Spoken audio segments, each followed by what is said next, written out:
Team owners plotted to keep him off the playing field. He's now filed a grievance against the organization. He says the league is punishing him for protesting. His lawyer says the grievance comes only after pursuing every possible avenue with all NFL teams and their executives.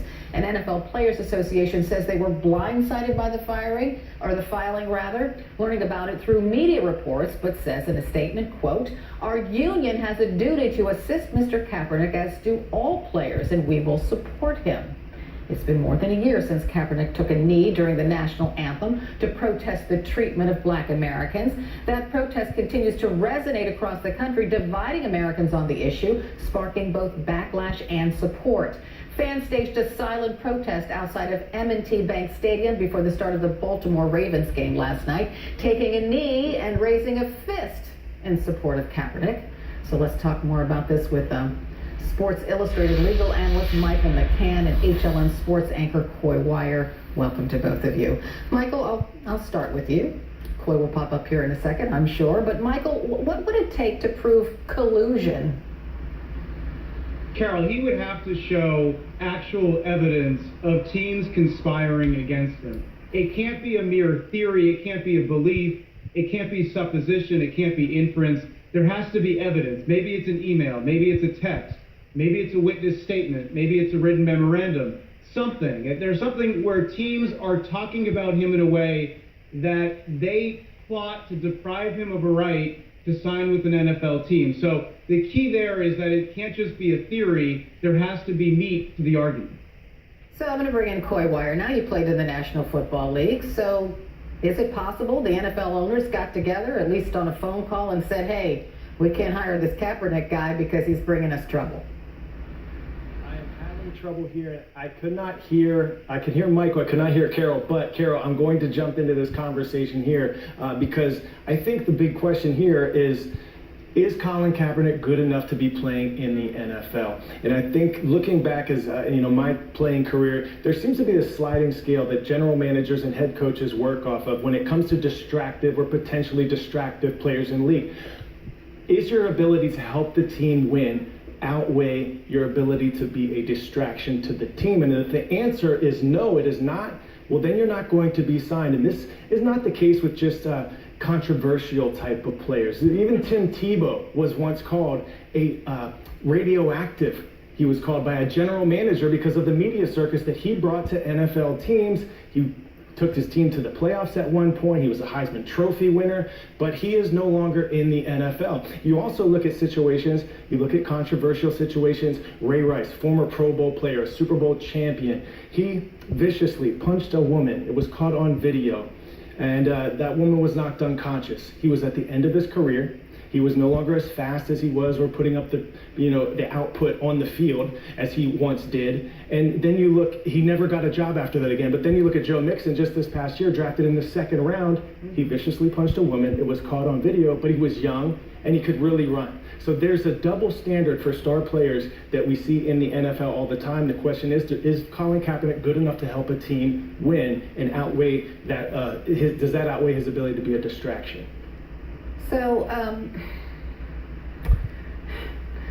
is it apples and oranges to compare something that happened to Ray Rice to Colin Kaepernick? Because what Ray Rice did, as Coy rightly points out, he punched his fiancée and she passed out in an elevator. If I'm an NFL owner, that's a cinch. I don't hire the guy. But Colin Kaepernick is a different story, isn't he?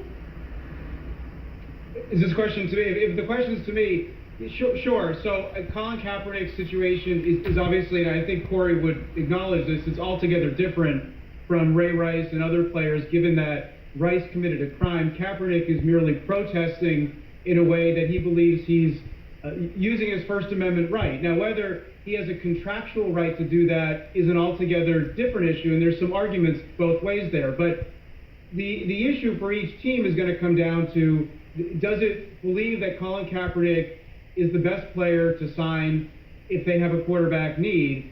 And if each individual team decides it doesn't want him, then there isn't collusion. He has to show that collusion, that teams are actually talking, that there's communication in a way that prevents him from being able to sign with the team. But to be clear, for many, he has been a hero. For many, he has been a role model. For others, he has been more of a villain. It really depends on how you look at him. But what he brings to the table is a narrative that some teams might find admirable and others might not.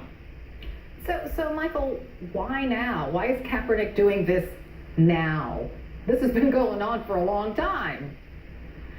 Well, one reason could be that he's obtained evidence. That's the most likely reason in my mind. Under the collective bargaining agreement, he has 90 days from acquiring evidence of collusion to bring a collusion grievance. So it could be that he's within a window of time in which he wants to pursue a claim.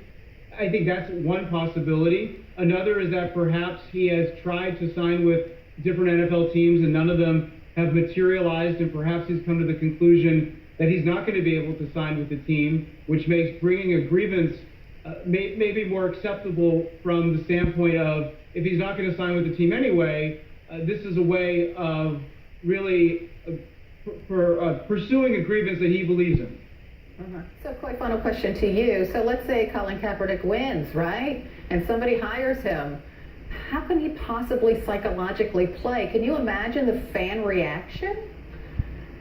And we've seen how divisive he has been in the rhetoric surrounding him, Carol, right? So he was getting booed by his own fans in San Francisco, before he was no longer part of that team. But I think it's a great point. The other thing that this brings up is, how much has he been working out? We have not seen, if you look at his social media platforms, you don't see any videos of him working out or any photos of him working out even. And that has been the thing we have heard from general managers and head coaches. How serious is Colin Kaepernick about playing? And so I think that is what we know is in terms of being a major concern for teams, as far as, is he ready?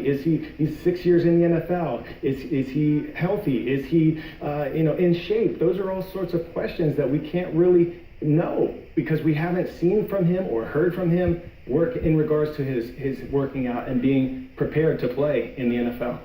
Okay, I have to leave it there. Michael McCann, Coy Wire, thanks to both of you.